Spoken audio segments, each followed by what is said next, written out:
प्यारे बच्चों, आज हम आपको स्ट्रक्चर ऑफ एटमॉस्फेयर यानी वायुमंडल की संरचना के बारे में बात करेंगे। तो आमतौर पे ये हमारा एटमॉस्फेयर 5 लेयर्स यानी 5 परतों में मोटा मोटा इसको बांटा गया है। कौन कौन से 5 लेयर्स है?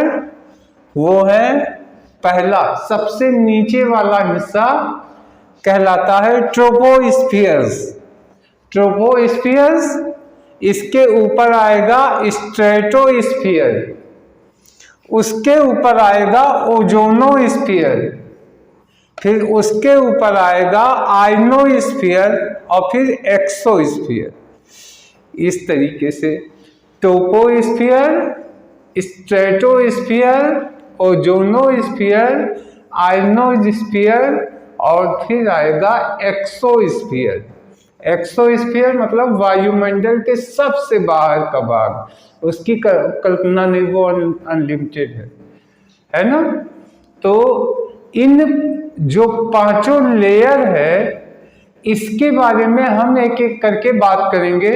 आज हम बात करेंगे पहला लेयर ट्रोपोस्फियर। ट्रोपोस्फियर के बारे में बात करेंगे। तो देखिए, ये ट्रोपोस्फियर क्या है? ये हमारी धरती जहां पे हम लोग हैं, ये वातावरण यानी ऊपर से देखा जाए तो सबसे निचली परत जो है ये ट्रोपोस्फियर, और नीचे से यानी धरती के सरफेस से जो पहली परत है वो ट्रोपोस्फियर होगी। अब ये कितनी है? तो ये जो है, जो हमारे पोल हैं इस धरती पे, जो पोल है नॉर्थ पोल, साउथ पोल, वहां पे धरती से 8 किलोमीटर ऊंचाई तक, और इक्वेटर लाइन पर यानी विषुवत रेखा पर लगभग 18 किलोमीटर की ऊंचाई तक। यानी आप मोटा मोटा ऐसे कह सकते हैं कि अपनी धरती से 18 किलोमीटर की ऊंचाई तक वायुमंडल का जो लेयर है लगभग वह ट्रोपोस्फियर कहलाती है। अब देखिए क्या होता है, एक चीज है, ये देखिए, जैसे जैसे आप ऊपर जाते हैं तो सबसे ज्यादा जो धरती का टेम्परेचर होता है, धरती का जो तापमान है अपनी धरती का, ऐसे जब धीरे धीरे वायुमंडल में ऊपर जाएंगे तो टेम्परेचर कम होता रहता।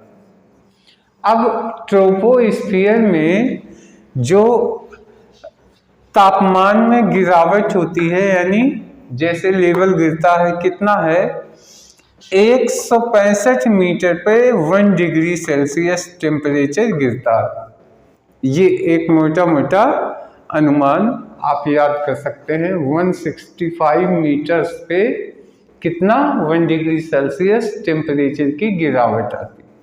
देखिए, अपनी धरती का टेम्परेचर ऊपर वायुमंडल के टेम्परेचर से ज़्यादा है। क्यों? क्योंकि जो सन रेज हैं, सन की किरणें जब धरती पे आती हैं तो यहाँ से जब परावर्तित होती हैं यानी रिफ्लेक्ट होती हैं तो ये बाहर नहीं निकल पाती और इसी वातावरण में रहती है।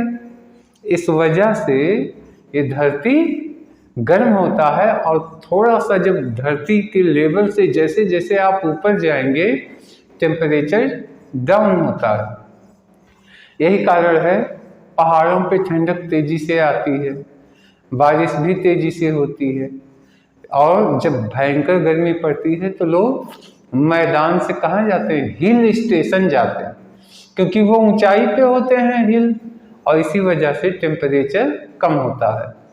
तो 165 मीटर्स पे 1 डिग्री सेल्सियस का गिरावट टेम्परेचर में आता है। फिर एक जानकारी देखिए, वायुमंडलीय जो घटनाएं हैं, जैसे बादल बनना, आंधी, वर्षा, बिजली की कड़क चमक, ये सब इसी जोन में होती है, यानी इसी मंडल में ही होती है, यानी ट्रोपोस्फियर में ही होती है। ये बारिश, बादल, आंधी, तूफान, ये सब इसी में आती है। इसके ऊपर के लेवल पे आप जाएंगे, इसके जो अगला हम बात करेंगे, तो वहाँ शांत रहता है, ये सब चीजें नहीं रहती। यानी बादल, वर्षा और ये तूफान वगैरह कहाँ पे, किस वायुमंडल के किस परत पे होता है, किस लेयर पे होता है, ट्रोपोस्फियर में होता है। अब देखिए, इसको हम कन्वेक्शन जोन भी कहते हैं, संवहन मंडल, कन्वेक्शन, इसको हम संवहन मंडल या कन्वेक्शन जोन कहते हैं। क्यों? क्योंकि जो कन्वेक्शन करंट है, यानी संवहन धाराएं, ये इसी स्फीयर में मौजूद है। हिंदी में कहें तो संवहन धाराएं जो बहती हैं इसी ट्रोपोस्फियर या क्षोभ मंडल हिंदी में कहते हैं, इंग्लिश में ट्रोपोस्फियर कहते हैं, और इसी में ये होती हैं। इंग्लिश में कंजक्शन जोन या कन्वेक्शन करंट इसको कहते हैं। तो संवहन धाराएं क्या होती हैं? ये इसी ट्रोपोस्फियर यानी इसी स्फीयर, इसी मंडल में मौजूद होती हैं। इसलिए इसको क्या कहा जाता है? संवहन मंडल या कन्वेक्शन जोन भी कहा जाता है। तो प्यारे बच्चों, ये सारी जानकारी ट्रोपोस्फियर के बारे में थी। ऐसे हम एक एक करके इन पांचों के बारे में डिटेल जानकारी आपको देंगे। तो आशा है ये ट्रोपोस्फियर के बारे में आप जान गए होंगे।